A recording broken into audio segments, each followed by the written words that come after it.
In this video, I will show you how to fine-tune any of the Gemma 4 models that we see here using Unsloth. And we are going to use a UI to do all of this. Specifically, we are going to use Unsloth Studio, and it's so easy to get started. You don't need to know any coding. It's just pressing a few buttons and getting everything done. Now, I've already created a video on Unsloth Studio, and based on one popular demand and based on the demand by one of my viewers to fine-tune Gemma 4 E4 billion using Unsloth on the by text customer support LLM chatbot training dataset. So this dataset, look at the dataset. This is available on the Huggingface. So we'll use this dataset to train Gemma 4, let's say E4 billion model IT, which is instruction tuned. And I've also created one video on Gemma 4. You can go ahead and see that as well, how to get started with llama and open web UI. But in this video is specifically for fine tuning. So let's go to the model. So the model is this one, Gemma 4 E4B IT, which is effective 4 billion instruction tune. So the first thing that we're going to do is go to files and versions and see that it's a 16 GB total size model, and I have just 8 GB of GPU, and therefore I'm going to go to RunPod to do this. Using RunPod, you can get so many fast GPUs. Go to the link in the description, and once you go to the link, you can see this. You'll get a $500 to $500 of bonus when you recharge with $10 for the first time. So go ahead and claim your bonus. So anyway, if we go and log in, you can see our credits here on the top right, and then I'm going to go to the pod section here and click on deploy here, and in this you can see there this H200 141 GB VRAM, which cost about $3.59. We have the cheap options, for example this $1.25 per hour of 16 GB VRAM. For this example, I'm going to go with A40, and this will cost me about $0.4 per hour. So I'm going to click on edit here, and I'm going to increase this memory here, container disk. I don't need this because I'm not going to store for the long term. I'm not going to store anything. So here I'm going to export this port of 8889, which is the port that will be used by Unsloth Studio. We can change that, of course, but I'm going to use the default. So 8005 and 6, I'm just in case. So I'm going to click on set overrides and then click on deploy on demand. Once you click deploy on demand, you can see that we have this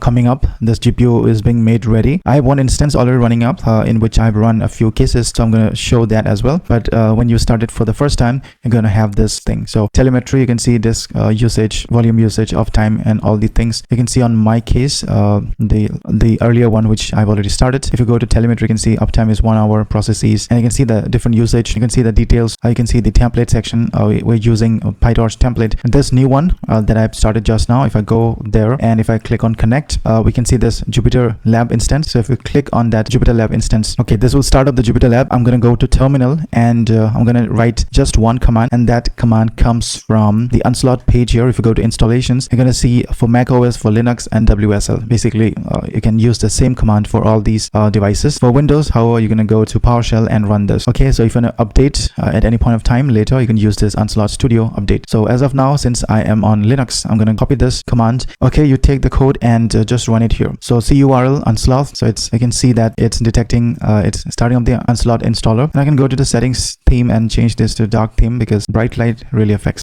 So you can see that it is installing the venv, which is a very fast package manager. Then it's installing, getting ready with the environments, and then it will start downloading everything that is required for the Unsloth Studio. Basically, this command will set you up from 0 to 100, and it will make your system ready, your Unsloth Studio ready, and you can just click and go to this button after it's ready, of course. But on the early instance, I'm going to show you here. You can just go, and you can see that we have this 889 port which is ready. Just click on HTTP service, and this is going to open up your Unsloth Studio. So in the beginning, it will ask you to set some password. So you can just set 1 2 3 4 5 6 7 8 an 8-digit password, and then you can just get started. So we have this as you see. So how do we start training a model? First of all, we need to have a model. So if we go here and type this model here from Huggingface, so we can take this model and just download this model. The method that we're going to use is QLoRa, so quantized LoRa 4-bit, and Huggingface token is optional. But if you want to upload this model after it's fine-tuned to Huggingface under your own profile, you're going to need a Huggingface token. Now, in order to get the Huggingface token, you can go to your profile here, and then you can go to the access token here. Then create a new access token under the right permission, and then use that. So in this case, I'm just going to invalidate and refresh and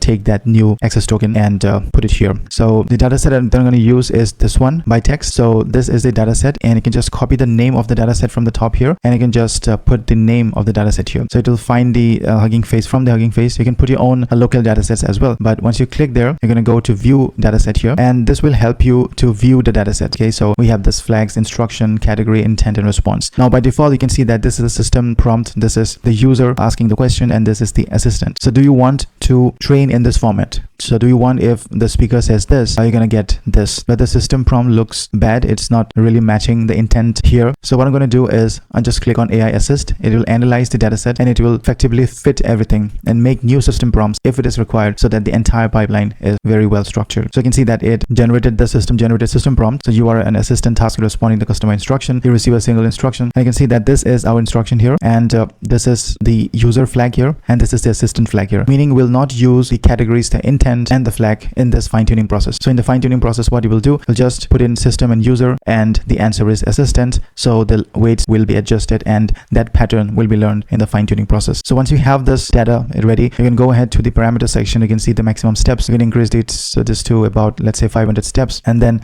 the context length it takes from the model. You can go to the LoRa parameters, the rank, the alpha, the dropout, and then you can enable LoRa here. You're going to go to the training hyperparameters. Optimization, you're going to use the Adams W8-bit optimization. LR schedule is linear, batch size is 2. I'm going to go to the schedule, going to go to the memory. There are different options. So you can select maybe a detailed video on the different parameters will be needed. But at this point of time, you can just click on start training and you will have something like this. So you can see that the model gets started, preparing the model and dataset. We're getting everything ready for your run. And then you can see that we apply the chat template to ML conversation here. And you can see it's waiting for the first step. So 93% completed. It's loading the model, Gemma model, loading the model saved answers, almost done. Loading the weights, the LoRa adapters configured, waiting for the first step. Tokenizing the inputs, almost done. Waiting for the first step, starting the training.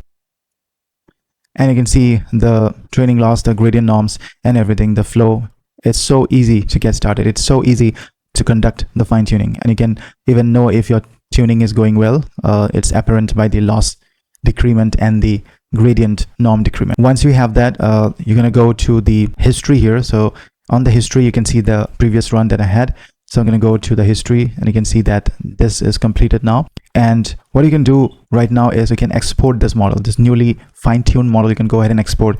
You can create this training run here. You're going to load you can select this training run, load the checkpoint that you already trained. I want to export the merged model because we don't want to just store the LoRa parameters. It's not that great because we want a complete model and it's just 16 GB model. I'm going to click on export model and then I'm going to push to hub. So the HF write token that we already received, you're going to put your usernames. If you go to Huggingface, you can see the username is this prompt 48. I'm going to put that prompt 48 section here. So I'm going to put a model name here, just like Gemma 4 E4B ITN fine tune. And then I'm going to click on start export. So once we complete this process, you will have something like this, the model here. So you can go to the files and versions. You can see that it's 16 GB model and this is a fine tune model. So now to test it out, what you can do is you can go ahead and copy this model, which is under your profile, and then go to the chat section here. Under the chat section, what you're going to do is you're going to go to new chat and then you are going to find your model on GitHub. Sorry, you're going to find your model on Huggingface. So you can see that this is the fine-tuned model. So I'm going to click on this model and this is going to download the model from Huggingface. Okay, after it downloads, what you can do is you can go to this compare button and on the left side, maybe you can put the original instruction tuned model here on the left, and on the right, you can put your model, which you have made, which is the fine-tuned model here. So I'm going to paste this. I have a question about canceling order number. Let's say this order number. So the model is loaded, it's generating.